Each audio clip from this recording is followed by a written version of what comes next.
Hello Aries! Aries rising and Aries moon people, this is your weekly astrological and card horoscope for the week starting August 21st, 2017. And a quick reminder for a lot of you out there, I know that there is, a lot going on this week with a solar eclipse in Leo, but I did cover that in the monthly astrology for August, and so, I don't like to copy and paste when I do my horoscope. So we're going to be covering things that are the flavors of this week and only for this week.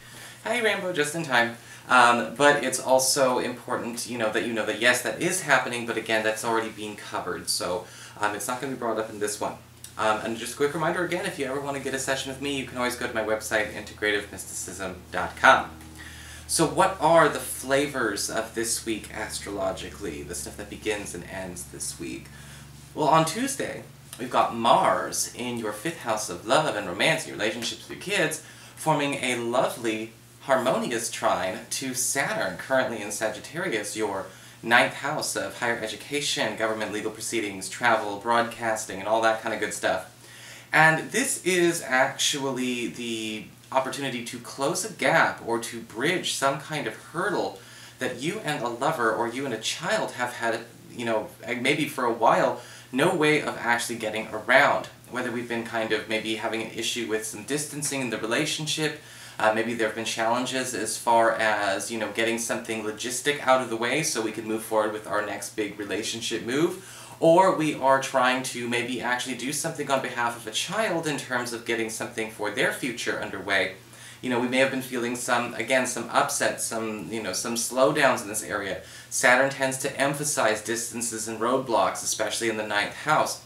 But with Mars coming in, we actually have some kind of long-standing issue being put on the table to be cleared away. And it may be something that you and your kid or you and your partner have learned to live with, but you don't have to anymore. And on Saturday, we've got Mercury, retrograde, forming a conjunction to the Sun in Virgo, in your 6th house of health, reputation, as well as your schedule. And with this connection on Saturday, even though it's technically not a work day, there may be some development that comes up for a lot of you where we actually get a chance to get something back that was taken away from us when it comes to the type of work we're doing, the type of assignments that we're doing, maybe going back and working with colleagues we prefer or for an authority figure we prefer. Mercury retrograde can create some inconsistencies and some issues and some, some flub-ups, yes, but whenever it connects to the Sun, it's also about getting back something that we have lost, in this case in one of the work and, one of the primary work and finance areas. And so if we're trying to, again, get back to a place that we were much happier, that conversation will be up for grabs throughout next week as well.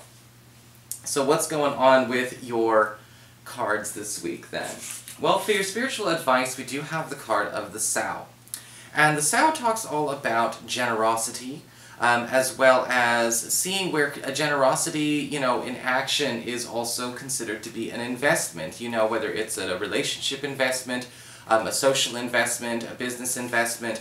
And when we look at the Sow this week, it's going to be talking about, paying attention to, I guess, what we could consider to be equivalent exchange on these kinds of investments, on these kinds of gestures, all the things that we put down in our, in our relationships, in our social lives, and all of those kinds of things.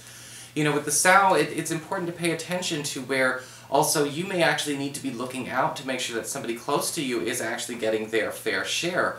You may be feeling like you've been pretty good with the boundaries, but this week you may also find out that somebody who actually is a very generous person could be getting taken for a ride.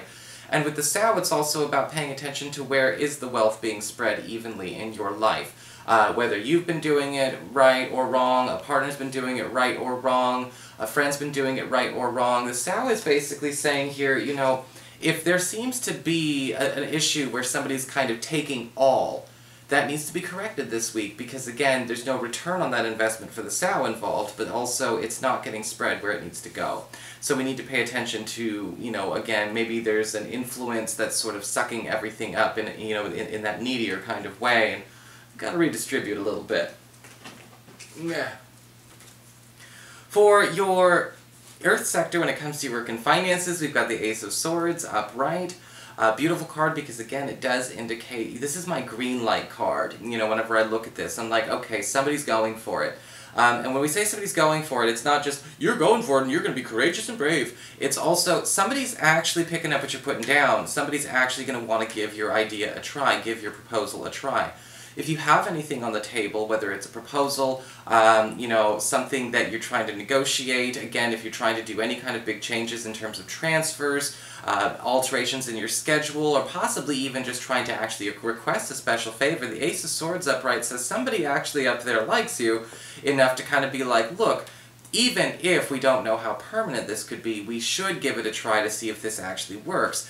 And so whatever you've already, you know, you're already trying to propose, whatever you're already trying to kind of put in, whatever motion you're putting in, this is actually a wonderful card to have because it does have receptivity. The Ace of Swords upright can be a great job for job hunting as well because it does indicate any kind of negotiations you got to make, any kind of swift shifts you got to make in terms of, you know, maybe the terms of a job, negotiations of a job. People are going to be more compliant with you and listening to you. Oh my goodness. Mwah. Needy indeed.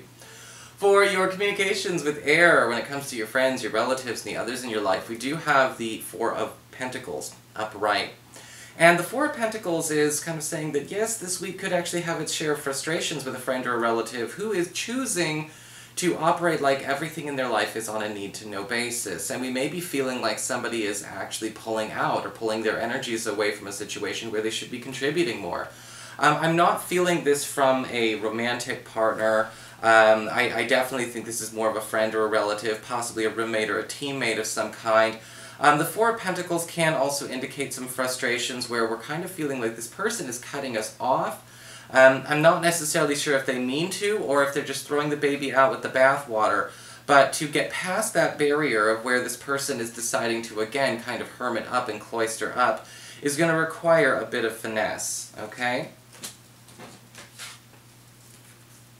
For your challenge this week with fire, we do have the Three of Pentacles upright. Again, the challenge is definitely going to be getting everyone to be able to work and function on a functional team like they are all on the same dang side. You know, because the Three of Pentacles is ultimately a really good card, but what happens is there's a big emphasis on cooperation, people getting over themselves when it comes to, you know, I work better alone, or I want to do this, or this is about me, you know, and those kinds of things. And the Three of Pentacles is saying those conversations are going to come up a lot every now and then when it comes to, you know, to this, the way this week goes. The Three of Pentacles upright, however, does also indicate that you'll be given a lot of alternatives, or better alternatives, to teammates that don't seem to be actually playing very fair. And there could be a challenge as well between you choosing the new dream team and you kind of maybe looking at, okay, so I have history with this person or these people. Where are they now? And sometimes it's good to appraise those situations, appraise that team, appraise that relationship before making a decision. People often make a mistake of thinking just because they have history they can get away with murder, or just, you know, not performing once they've done X, Y, and Z. Not always true in a team situation. And that might be a challenge to kind of overcome, because I think we're all programmed to think, well, this person's been there for a while. No, they haven't done anything half the time, but time, you know. Putting the time in means working in the time you're there. For your emotions with water and your romantic life, we do have the Five of Swords upright. So there could be some conflict on the love front this week, or possibly, again, in a relationship with your children. But with the Five of Swords, I am seeing something is actually going on where you and a crush, or you and a partner, or again, you and a child, are having a battle over something that somebody's taking much more personally than they should. Somebody is kind of assuming the role of being the victim or being hurt when it's almost like not directed at them at all, or there's somebody who is getting offended or angry for... It seems completely unprovoked. I'm getting unprovoked in this situation. And the Five of Swords is talking about a need to pay attention to, okay, is this anger or is this conflict a clever disguise for what the real problem is? For some reason that seems to be coming out through this card this week. You know, are we fighting about this, but we're really fighting about this? It's just that somebody, you know, because some people do that. Some people will pick a fight so they can segue to what they really want to pick a fight about. And that might be going on in the love sector. And if, you know, if somebody's guilty of that, they may be afraid to bring up the real issue in the first place.